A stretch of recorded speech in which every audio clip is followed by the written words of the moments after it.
Hai, namaku Brenna, dan aku berakhir di kantor polisi karena seberapa nekatnya aku demi cari uang. Tepat di saat aku umur 18, aku pindah kota untuk masuk kuliah. Sejak kecil, aku dan ibuku nggak pernah benar-benar akur. Ibu itu gampang marah dan nggak pernah ada buat aku. Jadi aku nggak merasa kehilangan waktu pindah. Di kampus, semua berjalan lancar. Ibuku nggak mau bantu aku secara finansial, tapi aku nggak apa-apa. Aku dapat kerja di restoran dan dapat kerja lain di perpustakaan kampus. Karena ambil dua kerjaan, jadwalku padat banget, tapi aku bahagia. Itu yang terjadi sampai virusnya datang. Awalnya cuma ada isu kalau ada yang nggak beres. Tapi berapa minggu kemudian, semua berubah. Kampus kami benar-benar ditutup, yang artinya aku kehilangan tempat tinggalku. Aku cuma punya beberapa ratus dolar, dan aku butuh cari tempat tinggal baru. Aku lihat iklan online untuk cari tempat, dan aku menemukan apartemen di sisi kota yang bahaya. Atapnya bocor, dan jendelanya diteralis, dan orang yang nunjukin ke aku itu mengerikan banget. Dia bilang aku cantik banget dan bahkan mau menyentuh rambutku. Aku hampir nangis karena kewalahan, tapi untungnya nggak ada yang terjadi, dan aku dapat apartemennya.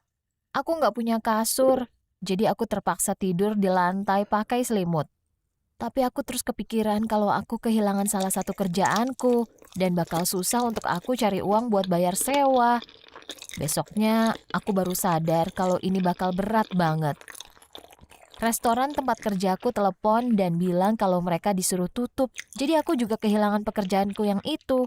Dalam beberapa minggu, aku kehabisan uang. Aku hidup dari sepotong roti setiap minggunya. Dan bahkan sekarang aku nggak mampu beli itu. Aku telepon ibuku karena putus asa butuh uang. Dan aku nggak kaget. Ibu malah teriak padaku dan bilang kalau aku udah dewasa sekarang dan hidupku adalah tanggung jawabku. Aku pergi ke seluruh supermarket di kota untuk lihat apa ada yang bisa kasih aku kerjaan. Tapi nggak ada yang buka lowongan. Aku baru mulai panik. Perutku keroncongan karena belum makan berhari-hari. Jadi aku ambil makanan dan aku sembunyiin dalam jaket. Waktu aku keluar, satpamnya menangkapku dan menyuruh aku menunggu polisi datang. Aku duduk, kelaparan, malu, dan benar-benar sendirian. Saat itu ada cewek yang datang. Dia bilang kalau virusnya menghancurkan finansial dia juga. Tapi dia menemukan pekerjaan yang bisa kasih dia banyak uang. Dia kasih aku kartu dengan nama website lalu dia pergi. Untungnya polisi melepaskanku dengan peringatan. Tapi aku pulang kelaparan. Aku duduk di apartemenku yang kosong dan masuk ke website yang dikasih cewek itu. Aku syok banget waktu aku sadar itu website webcam seksi. Tapi ada banyak cewek yang kayak aku. Dan mereka nggak sepenuhnya cabul. Beberapa dari mereka cuma duduk pakai bra dan ngomong. Aku bisa lihat berapa banyak uang yang mereka dapatkan. Dan aku kaget, jadi aku bikin akun. Awalnya aku sembunyikan wajahku dan cuma ngobrol sama orang pakai dalaman. Aku bercanda, melakukan apa yang mereka minta. Dan jujur, aku kaget karena aku suka. Aku lebih kaget waktu aku lihat berapa banyak uang yang aku dapatkan di akhir malam. Aku mulai streaming tiap malam dan aku dapat pengikut yang banyak. Subscriberku memohon agar aku tunjukin mukaku, tapi aku bilang gak bisa. Kagetnya, beberapa dari mereka bergabung dan menawarkan aku $10.000 untuk bikin video yang ada wajahku. Jadi, aku setuju. Aku gugup, tapi aku menghasilkan uang lebih banyak. Tapi semakin banyak penonton, semakin banyak komen yang bikin aku gak nyaman. Mereka mengancamku dan bilang hal-hal cabul, dan walaupun aku diamin, mereka bikin aku merasa sedih.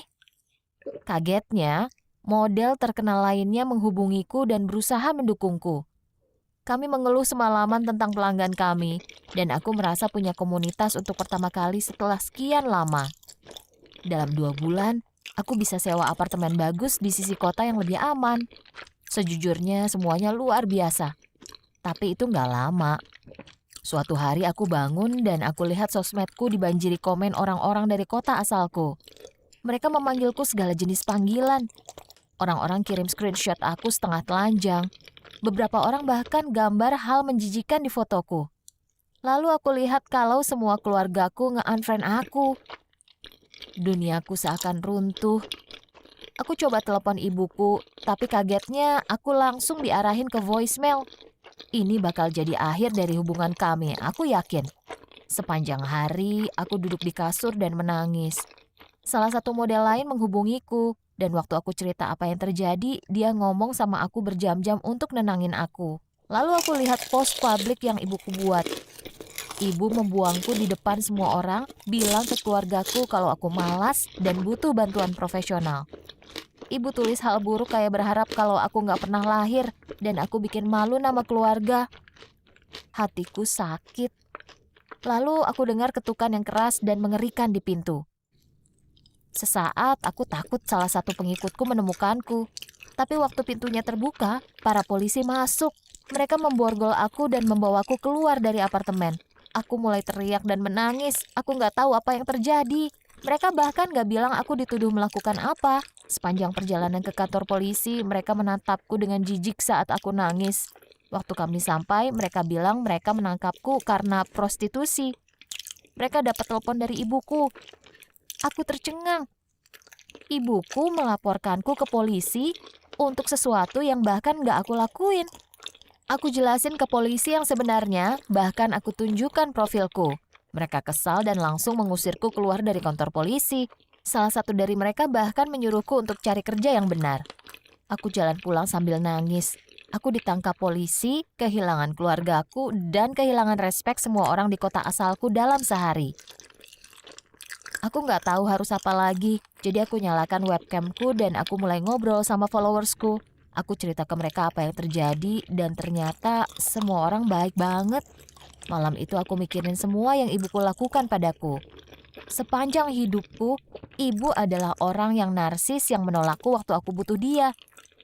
Seseorang yang ngatain aku untuk bikin dirinya terlihat seperti korban.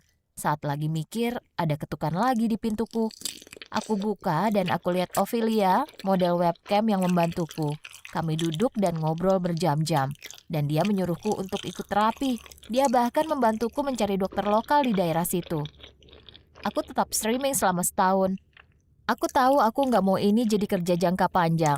Jadi aku selalu lihat-lihat kerjaan lain. Akhirnya hari itu datang waktu Ophelia menghubungiku dan menawarkanku kerjaan di perusahaan media sosial tempat dia baru dipekerjakan. Dalam beberapa minggu aku bantu menjalankan aplikasi sosmed yang populer. Aku bikin artwork, nulis email, mimpin kampanye. Dan aku merasa dihormati. Dalam beberapa tahun, aku jadi kepala perusahaan bersama Ophelia. Aku sudah mampu beli rumah dan aku bangga sama diriku. Sayangnya, masa laluku datang menghantuiku beberapa kali. Aku harus ngomong sama HR beberapa kali tentang staf yang menemukan video lamaku. Perusahaan pesaing berusaha menyerangku dan banyak pria nggak menanggapiku dengan serius. Itu bikin frustasi, tapi aku tahu yang aku lakukan dulu itu membantuku bertahan hidup sampai titik ini. Waktu majalah besar nulis artikel tentang perusahaanku, ibuku menghubungiku dan bilang kalau dia cerita ke semua teman-temannya tentang kesuksesanku. Ibu mau mengunjungi rumahku. Dan aku bilang enggak. Butuh beberapa tahun, tapi aku sadar kalau kesuksesanku nggak boleh menentukan gimana orang memperlakukanku. Ibu selalu jahat padaku, tapi aku berhasil sendiri. Jangan biarkan orang memilih dan menentukan kapan mereka mau klaim kamu sebagai milik mereka. Apakah kamu sadar, Brian Griffin dari Family Guy